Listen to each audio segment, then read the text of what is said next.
महिला एवं बाल विकास मंत्री स्मृति ईरानी का बयान और दीवार का मशहूर संवाद कितना मिलता जुलता है। जिस तरह से मंत्री जी विपक्ष को यह कहकर ललकारने लगी कि हिम्मत है तो पहले राजस्थान, बिहार और छत्तीसगढ़ में महिलाओं की स्थिति पर चर्चा कीजिए, ठीक उसी तरह से दीवार फिल्म में इंस्पेक्टर रवि अपने अपराधी भाई से कागज़ पर कबूलनामा साइन करने के लिए कहता है और अपराधी भाई गिनाने लग जाता है कि पहले किस किस का साइन लेकर आना है, तब जाकर वह साइन करेगा।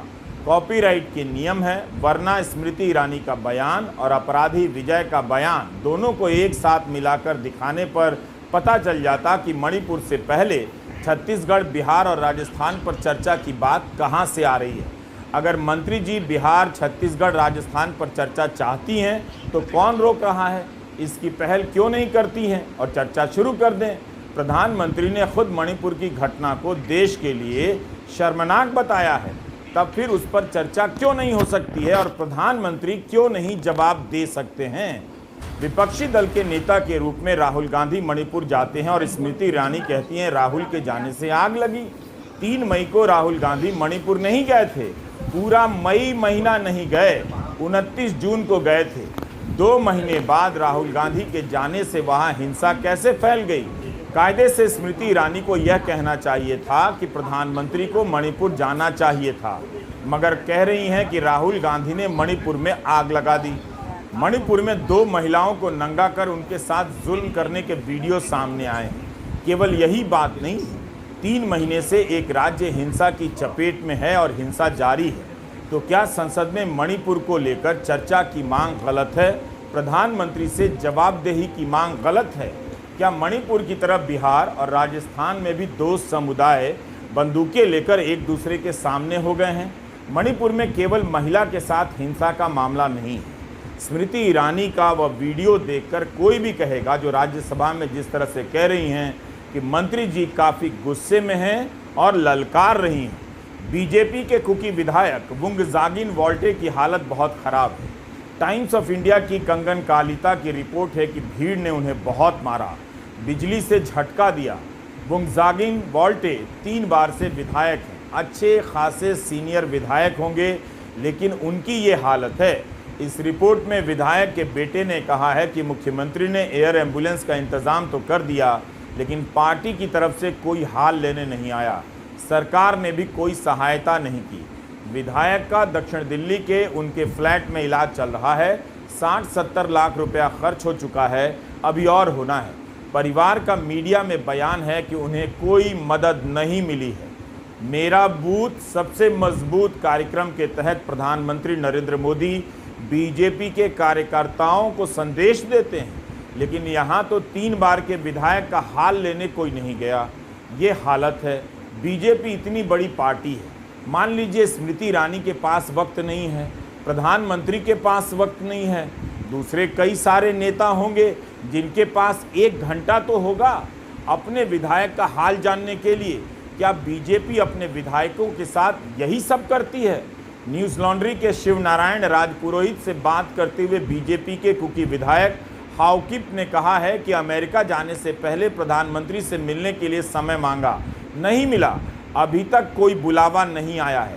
महिला के साथ हिंसा का वीडियो आने के बाद भी हमें अवगत नहीं कराया जा रहा है। हाउकिप ने यह भी कहा कि मौतों का जो आंकड़ा आ रहा है वो सही नहीं है। हथियारों के लूटे जाने पर उन्होंने ये भी कहा है कि ये साफ नहीं है कि ये हथियार लूटे गए हैं या उपहार स्वरूप दिए गए हैं। कुकी विधायक की हालत खराब है, बीजेपी का कोई नेता हाल लेने नहीं जाता। कुकी विधायक पीएम से मिलना चाहते हैं, पीएम मिल नहीं रहे हैं। प्रधानमंत्री मनोज मुंतशिर से बिना अपॉइंटमेंट के मिल लेते हैं, मगर इतने संवेदनशील मामले पर अपनी पार्टी के विधायकों से भी नहीं मिलते हैं।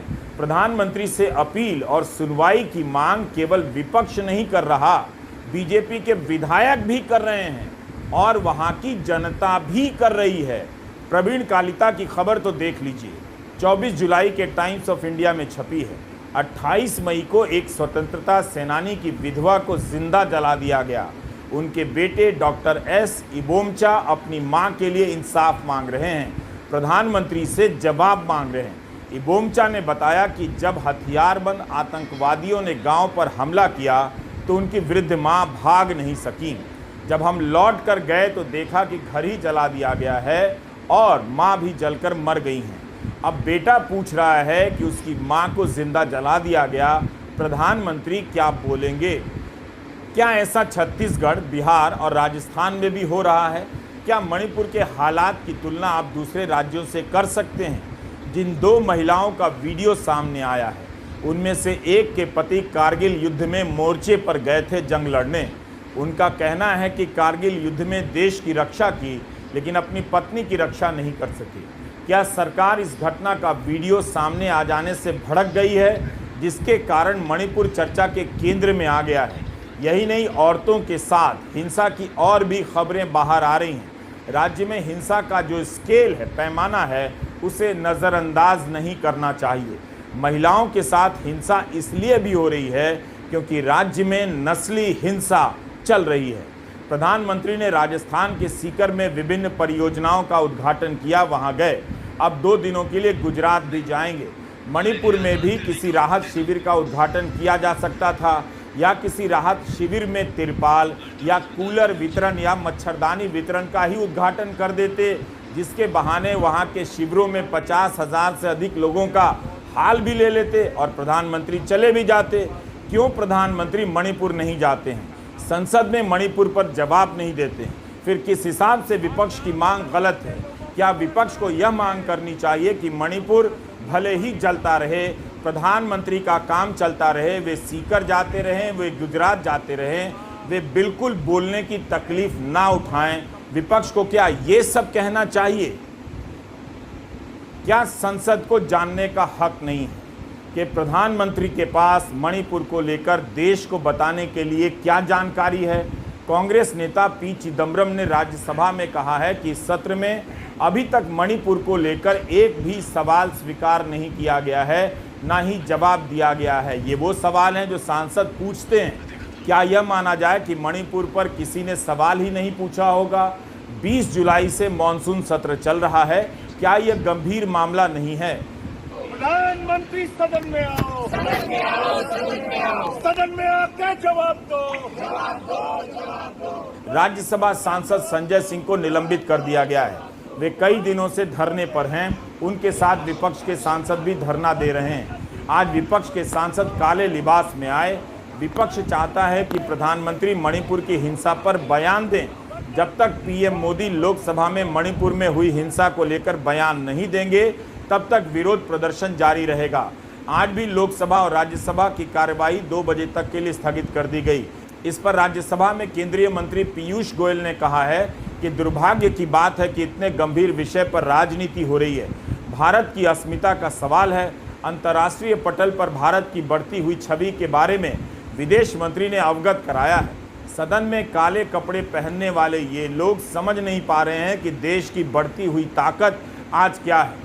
ये कौन सी ताकत है मेरे प्यारे दर्शकों कि एक राज्य 3 महीने से हिंसा की चपेट में है, काबू में नहीं पाया जा सका है। क्या मणिपुर के हालात देश की बढ़ती ताकत की मिसाल हैं? पीयूष गोयल ने नारा दिया, काला कपड़ा काला काम, नहीं सहेगा हिंदुस्तान। मंगलवार को कांग्रेस पार्टी के सांसद गौरव गोगोई ने मोदी सरकार के खिलाफ अविश्वास प्रस्ताव पेश किया है, जिस पर चर्चा करने के लिए लोकसभा अध्यक्ष ओम बिरला ने मंजूरी दे दी है। विपक्ष ने तय किया है कि 29-30 जुलाई को मणिपुर का दौरा करेगा। ये विचित्र स्थिति है। जाना चाहिए सरकार को, प्रधानमंत्री को जा रहा है विपक्ष।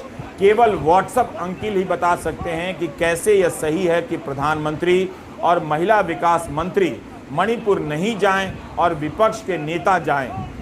आज लोग जागृत हो गए हैं और वो लड़ेंगे, लड़ते रहेंगे। और तुम, इसका मतलब यही है, तुम पार्लियामेंट, ये जो टेम्पल ऑफ डेमोक्रेसी है, यहाँ पर बात नहीं करना चाहते हैं। आप जाके राजस्थान में मेडिकल कॉलेज ओपन करके पॉलिटिकल भाषण देना चाहते हैं।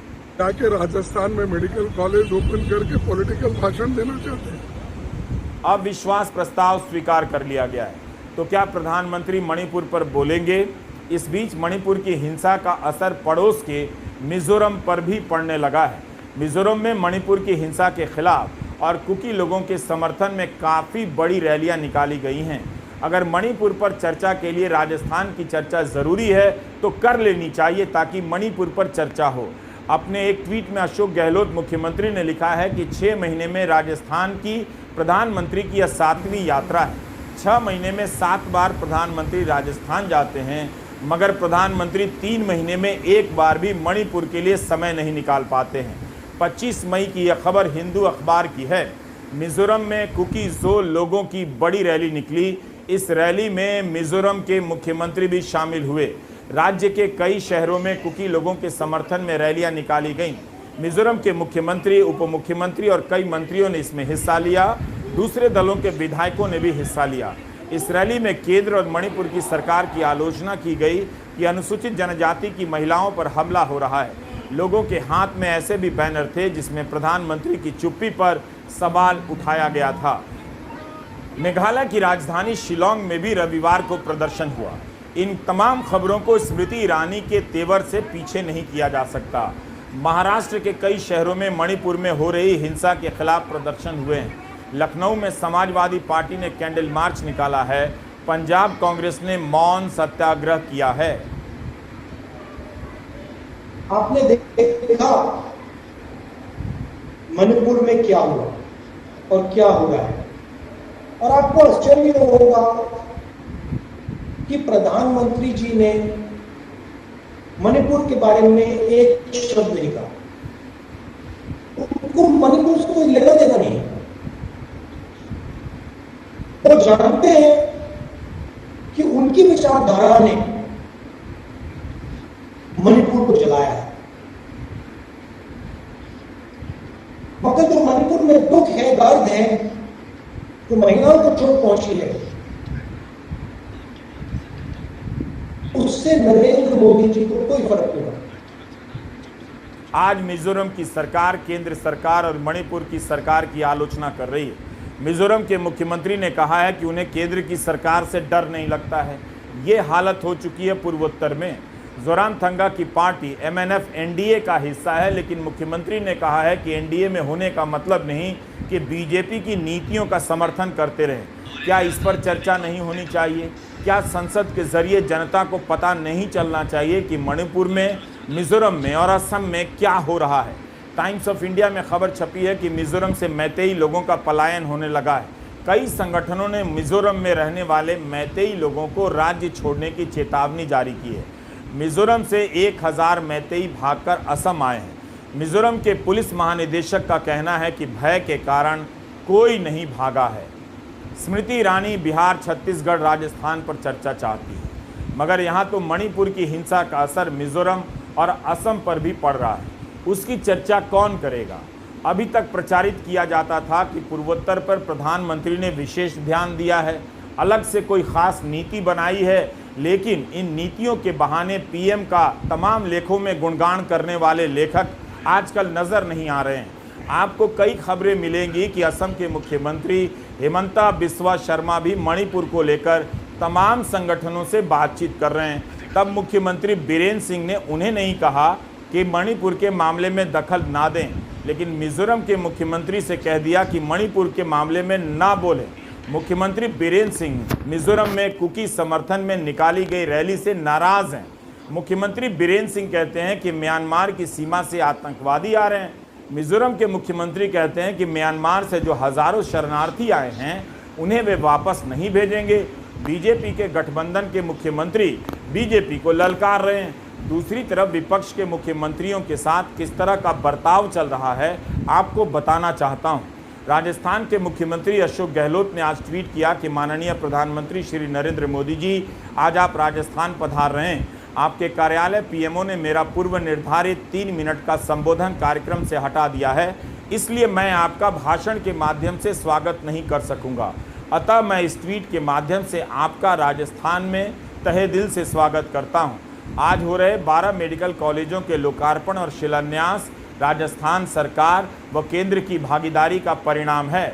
इन मेडिकल कॉलेजों की परियोजना लागत 3689 करोड़ रुपए है, जिसमें 2213 करोड़ केंद्र का, 1476 करोड़ राज्य सरकार का अंशदान है। मैं राज्य सरकार की ओर से सभी को बधाई देता हूं। इसके जवाब में प्रधानमंत्री कार्यालय ने ट्वीट किया कि प्रोटोकॉल के हिसाब से आपके भाषण का स्थान तय कर दिया गया था, लेकिन आपके दफ्तर ने कहा कि आप हिस्सा नहीं लेंगे। इस जवाब को कोई भी पढ़कर समझ सकता है कि प्रधानमंत्री कार्यालय की मंशा क्या है। अब इस पर अशोक गहलोत का दोबारा ट्वीट आता है और अशोक गहलोत लिखते हैं कि माननीय प्रधानमंत्री जी, आपके कार्यालय ने मेरे ट्वीट पर संज्ञान लिया, परंतु संभवतः उन्हें भी तथ्यों से अवगत नहीं करवाया गया है। भारत सरकार के स्वास्थ्य मंत्रालय से भेजे गए प्रस्तावित मिनट टू मिनट कार्यक्रम में मेरा संबोधन रखा गया था। कल रात को मुझे पुनः अवगत कराया गया कि मेरा संबोधन नहीं होगा। मेरे कार्यालय ने भारत सरकार को अवगत करवाया था कि डॉक्टर्स की राय के अनुसार पैर में लगी चोट के कारण मैं वीडियो कॉन्फ्रेंसिंग से कार्यक्रम में शामिल रहूंगा एवं मेरे मंत्रीगण कार्यक्रम स्थल पर पहुंचेंगे। अभी भी मैं राजस्थान के हित के इस कार्यक्रम में वीडियो कॉन्फ्रेंसिंग के माध्यम से नॉन इंटरेक्टिव मोड पर शामिल रहूंगा।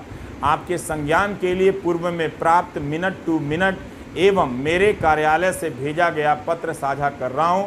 और अशोक गहलोत ट्वीट के साथ ये पत्र साझा करते हैं। अशोक गहलोत ने तो पलटकर जवाब दे दिया। क्या अब ये हालत हो गई है कि प्रधानमंत्री के कार्यक्रम से मुख्यमंत्री का भाषण हटाया जाने लगा है?